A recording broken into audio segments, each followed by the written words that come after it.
le répète et dit, il n'y a pas de discours ni de paroles Tezillim 19 2.4. Ce n'est pas comme les autres paroles du monde, mais plutôt Homé, en anglais speech, est un secret surnaturel dans les niveaux les plus élevés, où il n'y a pas de discours ni de paroles, ce qui signifie que Shoma est concepté et ne brille pas parce que l'illumination de Shoma est appelée parole. Ils ne sont pas entendus comme les autres niveaux, qui sont dans le secret de la foi c'est Malkout, qui sont une voix audible, ce qui signifie que Shoma est révélé mais Homé, qui est Abba et Ima, n'est jamais entendu. C'est ce qui est signifié par, leur voix n'est pas entendue Ibidem, ce qui signifie que le Shoma est concepté et n'est pas encore entendu, car le Shoma n'est révélé que dans Malkout seul.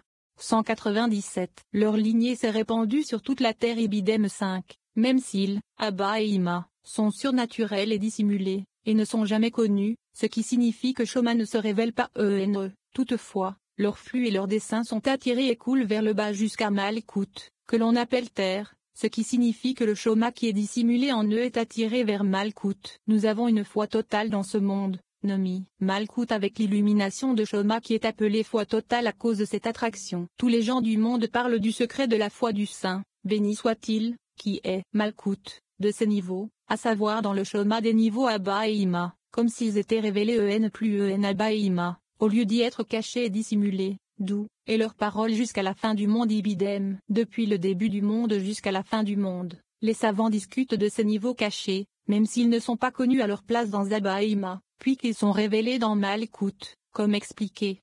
198. Mais en quoi sont-ils connus, ces niveaux de Shoma qui sont Abba et Ima? En eux, il a dressé une tente pour le soleil Ibidem, car le saint soleil, qui est Zahir Ampin, et la demeure de ces niveaux sacrés suprêmes de Abba et Ima. C'est la lumière qui prend toutes les lumières cachées. Ce dessein et le leur et la foi est révélé au monde entier grâce à lui. Zahir Ampin est la demeure de la Shoma dans les niveaux d'Abba et d'Ima, et Zahir Ampin l'a fourni au Malkout qui est appelé foi, de sorte que la foi est vue dans le monde entier parce que la Shoma est appelée vue.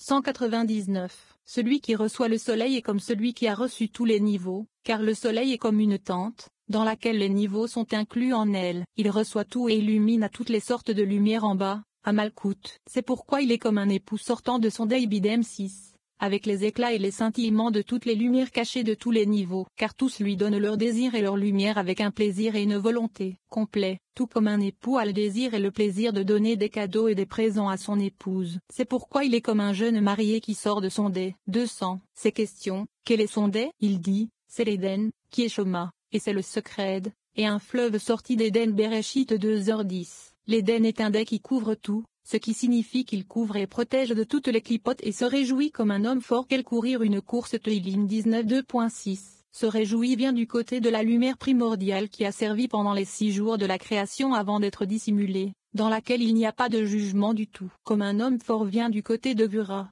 et bien que Gura, puissance, soit entièrement un jugement, il est écrit, comme un homme fort, puissant, au lieu d'un homme fort. C'est parce qu'il a adouci le jugement dans le Z et qu'il a pris tout ensemble, à la fois Shoma et Z, avec un désir et un plaisir complet. Et tout cela est qu'elle courir une course, lit. Chemin, comme il est écrit, qui fait un chemin dans la mer Yeshéia 43 2.16. Il fait un chemin dans le Malkout qui est appelé mer, afin d'arroser et de remplir l'éclat de la lune, qui est Malkouté dans tous les côtés, à droite et à gauche, et d'ouvrir en elle un chemin pour illuminer en bas.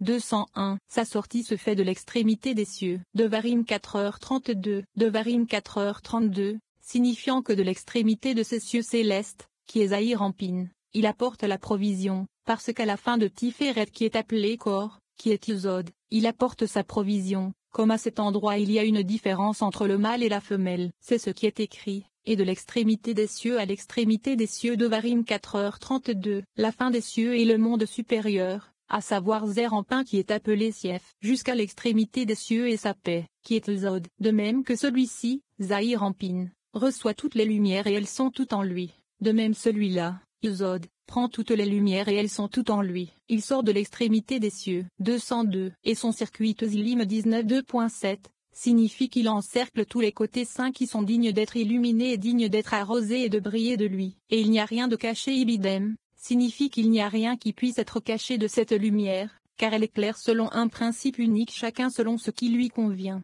203. Quand ils sont perfectionnés et illuminés par le soleil, la lune, qui est Malkout, devient pareil comme l'ima céleste, et s'achève en 50 portes comme elle. C'est le sens du verset, la Torah d'Hachem est parfaite ibidem 8, car elle est maintenant parfaite de tous les côtés dans le secret des 5 niveaux, Z, Gvura, Tiferet, Netza, et Od, comme la superbe Bima. Ces 5 niveaux sont le secret des 50 portes de Bina, car chacune d'elles est composée de 10. 204. Il est donc composé de phrases contenant chacune 5 mots, afin de compléter le secret de 50. La Torah d'Hachem est parfaite, elle restaure l'âme ibidem, en voici 5. Le témoignage d'Hachem est sûr, il rend sages les simples ibidem, en voici 5. Les lois d'Hachem sont justes, elles réjouissent le cœur ibidem, en voici 5. Le commandement d'Hachem est pur, il illumine les yeux ibidem 9, en voici 5. La crainte d'Hachem est pure, elle dure pour toujours ibidem 10, en voici 5. Les jugements d'Hachem sont vrais, ils sont justes dans leur ensemble ibidem, en voici 5. Car tous ces noms,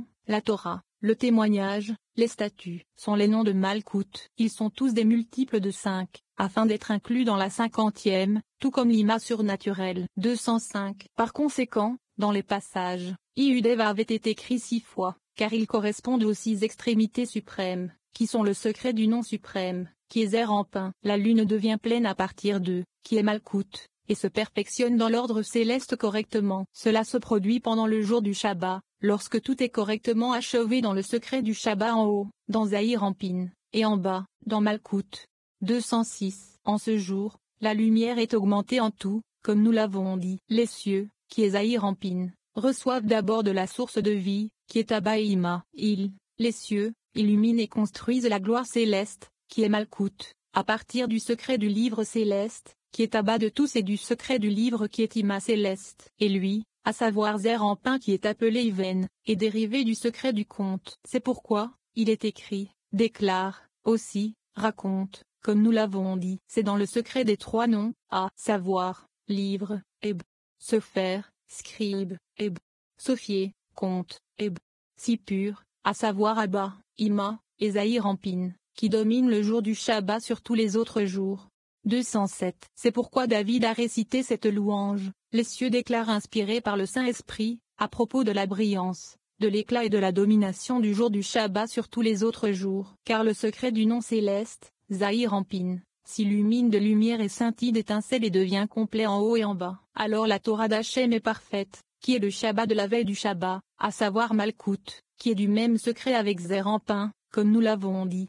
17. Réjouissez-vous en Hachem, vous les justes. Les savants ont décrété que les louanges du Shabbat devaient commencer par les psaumes de David, qui s'élèvent pour illuminer et bénir les cieux et le fleuve qui sort de l'Éden. Tout est cependant exécuté comme il se doit, et ce jour-là, même le soleil s'illumine correctement. La pertinence de ce passage de David représente notre existence physique. Il est Malkout. Ainsi, les psaumes de David élèvent notre monde inférieur, Malkout, vers les cieux, Zahir en Pin, lorsqu'ils sont récités au début de chaque nouveau Shabbat. Pour nous, nos propres âmes, et toute existence, sont maintenant élevées par les textes sacrés qui disent ces vérités cachées.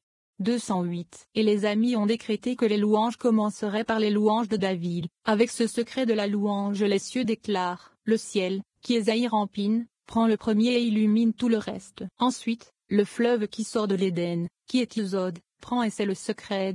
Réjouissez-vous en Hachem, vous les justes. Teilim 33, car cette louange est l'aspect de Zod. Ce fleuve recueille et prend tout ce qui vient du secret des cieux, qui est Zahir en Pin, dans le secret céleste, qui est Chassadim, et la source de vie, qui est l'illumination de Shoma, et tout ce qui est propre à ce jour. Le soleil, qui est Zer en pain, perfectionne Zod pour illuminer correctement ce jour. 18. De David, quand il changea d'attitude. Ce verset explique que la phrase fait référence à la lune, qui est séparée en ce jour de l'autre côté, et se joint au soleil. Elle contient les 22 lettres que le soleil apporte à la lune. La pertinence de ce passage de les 22 lettres de l'alphabet hébraïque représente 22 forces d'énergie primitives qui se sont combinées dans d'innombrables configurations pour concevoir toute la création. Elles sont les instruments du divin, des outils pour façonner les mondes célestes et terrestres, ainsi que la diversité des formes de vie qui les habitent. Par conséquent, ce passage ne nous offre rien de moins que la lumière de la création. Cette illumination sépare nos âmes de l'autre côté, notre mauvais penchant. Nos prières sont renforcées, notre esprit est renouvelé, et notre existence est éclairée afin que l'obscurité ne domine plus jamais notre monde et nos âmes. 209. Ensuite, il faut dire la louange, qui est le secret de la lune, qui est Malkout, qui est séparé de l'autre côté en ce jour, afin de briller du soleil. Il est écrit, de David, quand il changeait de comportement. Télim 34. Après avoir été séparé de l'autre côté, il s'est uni au soleil, qui est Zahir-Ampin. Cette louange est dans l'ordre des 22 lettres au début des vers. Que le soleil les amène dans la lune. Cette louange contient aussi la séparation de la lune de l'autre côté, et la louange des 22 lettres que le soleil apporte dans la lune. 19. Une prière de Moïse. Lorsque nous lisons une prière de Moïse, l'homme des Élohim, nous devons comprendre que cela fait référence à l'union de Malkou et de Zahir-Ampin, le royaume inférieur avec le royaume supérieur. Dans cette union d'une femme avec son mari, il y a le déploiement des mains droite et gauche, Zed et Gura, pour la recevoir. Nous pouvons comprendre ici comment l'union du monde inférieur et du monde supérieur se reflète dans l'union du mari et de la femme, et comment la miséricorde et la Gvura travaillent ensemble pour former des unions puissantes de toutes sortes. La pertinence de ce passage de nos propres relations sont enrichies et imprégnées d'une immense bénédiction lorsque le Zohar révèle les mystères de l'union du monde supérieur et du monde inférieur. Chaque fois que cette unification est réalisée, l'obscurité est expulsée de notre existence personnelle. Notre lien avec Moïse et la sagesse de la Torah devient complet. Nos relations intimes engendrent maintenant l'unification du monde supérieur et du monde inférieur, qui culmine dans le plein rayonnement de la lumière du Créateur. Tout ceci est réalisé en vertu de Moïse et de notre étreinte visuelle des versets qui parlent de son nom. 210. Ensuite, la reine s'élève et se joint à son mari, Zahir-Ampin, et il est écrit, une prière de Moïse, l'homme d'Elohim. Télim 90, car la prière est Malkout Mose et le secret de Zahir-Ampin. Car ceci montre l'union et l'attachement de la femme à son mari, qui est une prière de Moïse, et l'écartement des mains droite et gauche, Zed et Gura pour la recevoir et être ensemble dans un seul lien. 20. Chantez à Hachem une nouvelle chanson. Chantez au Créateur un chant nouveau, car il a fait des choses merveilleuses. On dit que les vaches à lait transportant l'arche se sont levées pour réciter cette louange. Et dans le royaume supérieur, les créatures vivantes qui portent le trône pour l'élever au-dessus récitent également cette louange. Nous lisons qu'il est appelé un chant nouveau pour chaque renouvellement de la nouvelle lune lorsqu'elle s'illumine du soleil. Ils l'ont loué avec cette louange lorsqu'ils portaient l'arche et montaient à Beth-Shemesh, le soleil, et l'élévation du trône pour s'élever au-dessus et le Shabbat. La pertinence de ce passage nous comprenons ici que la puissance de l'arche et la lumière effulgente qu'elle émet a imprégné des créatures insensées, les vaches à lait, de la capacité de s'élever au-dessus de leur nature innée et de chanter des louanges au Créateur. Il est clair que toutes les possibilités existent dans le royaume infini de la lumière. En tant que tel, cette sagesse nous élève au-dessus de notre propre nature de base afin que nous puissions reconnaître et incarner la divinité imprégnée dans ce monde apparemment chaotique.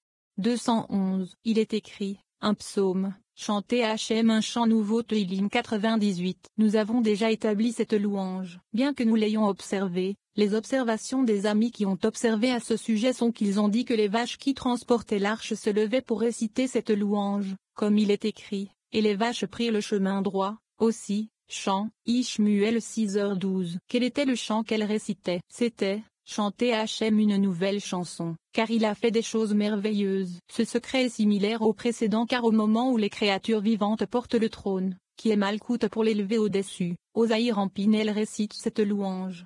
212. Si vous demandez, pourquoi est-il écrit si nouveau, car il est écrit une chanson nouvelle, ne dit-on pas constamment cet éloge? Il répond, certes, elle est nouvelle, car elle n'est appelée nouvelle qu'avec le renouvellement de la lune, qui est Malkout, lorsqu'elle s'illumine du soleil, qui est Zahir-Ampin. C'est alors qu'elle est nouvelle, et c'est un chant nouveau, car chaque fois que Malkout s'élève pour s'accoupler avec Zahir-Ampin, elle est transformée pour devenir nouvelle, conformément au secret qui veut que, chaque fois, elle redevienne vierge. Sa main droite et son bras saint lui ont donné la victoire. Télim 98, c'est l'éveil de la droite et de la gauche, qui sont chez Gvura, pour la recevoir. 213. Ils l'ont loué avec cette louange quand ils portaient l'arche et montaient à Beth-Shemesh, comme les chariots. Aussi, Génis, qui est le secret des créations vivantes. Ils montaient à Beth-Shemesh, qui est le secret de Zahir-Ampin qui est appelé Shemesh, en Sn. Et tout cela revient au même, car l'élévation du trône, qui est Malkout, pour s'élever au-dessus se produit le Shabbat. Par conséquent, l'ordre de ces louanges est celui du Shabbat. Toutes ces louanges ont été composées pour le Shabbat, pour que l'unique nation du monde le loue. 21. Un psaume, un chant pour le jour du Shabbat. Nous apprenons que, comme la bougie qui ne peut être vue à la lumière du jour, le monde inférieur ne peut s'approcher de la lumière du monde supérieur. Le jour du Shabbat est le monde supérieur et la veille du Shabbat est le monde inférieur. Un psaume, un chant pour le jour du Shabbat.